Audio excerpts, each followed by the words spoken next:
patting my fluffy arm. Cool, it's really nice. The girl lowers her voice, conspiratorially. I couldn't afford the flowers either if it helps. There's a stall a couple of minutes away on Knoll Street. He always has decent flowers. She waves her hand briefly in the air, but then another customer appears and she turns to them, greeting them with a cheerful smile.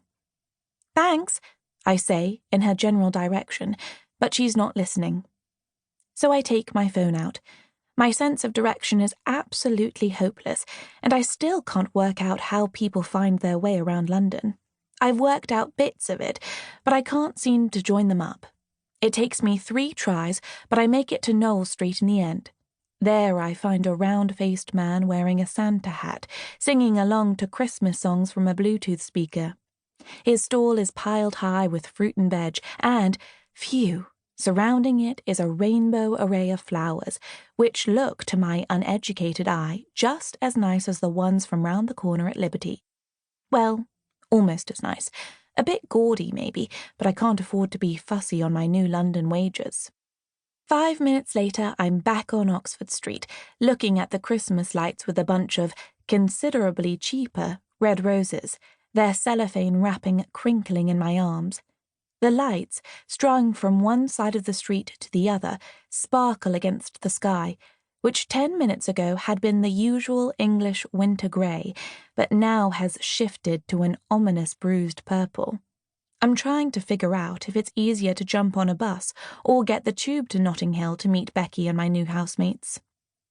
I'm standing on a street corner peering at Google Maps again when the first hailstones hit me on the head, and ow, they really sting. In seconds, the packed streets empty as everyone ducks into the nearest shop or doorway to shelter, clutching their shopping bags tightly. Only the smug umbrella holders and the hardy few carry on, marching down pavements now clear of tourists and Christmas shoppers. The tires of the red buses and black taxis hiss on the tarmac, and the hailstones hammer on the metal awning over our heads. I'm crammed with a handful of shoppers in the doorway of... I look up to see a shiny brass plaque on the wall, NMC Inc., and then I frown at the screen of my phone once again. Are you lost?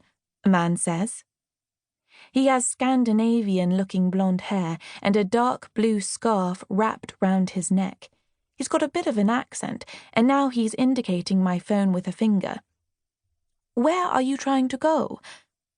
Notting Hill, I say, feeling like I've stepped into a film for a moment. Christmas is everywhere, and there's a tiny split second where the noticing things part of my brain is looking at me from the outside. The thing about being addicted to a certain kind of romantic movie is that you're always half expecting that your life might just suddenly take a turn for the better. And handsome Scandinavian types who look a bit like Jamie Lannister are pretty much up there on my list of good things. I'm not sure which bus to get, I say, because I usually get the tube, but my friend said it was easy from here. Easy if you've got a sense of direction, I think, which I definitely have not. And then I find myself telling this complete stranger who has opened the City Mapper app on his phone and is tapping rapidly, I'm picking up the keys for my new house. I can hear the little note of pride in my voice. Nice, he says, smiling. He points to the bus stop on the opposite side of the road. If you get the 94, it'll take you straight to Notting Hill Gate. It'll take a bit longer than the tube, but on the other hand, it's a lovely view if you're new to the area. Thanks, I say. I'm not doing a great job at trying to look like a well-established local then. A fresh torrent of hailstones batters the canopy above us. Might just wait a moment. That's very wise. Obviously, if this was one of those movies with woolly hats and kissing in the snow and hard-bitten businesswomen remembering the true meaning of Christmas, at this point we'd start a conversation, and he'd follow me onto the bus, and, well, you know the score. But this is not a movie.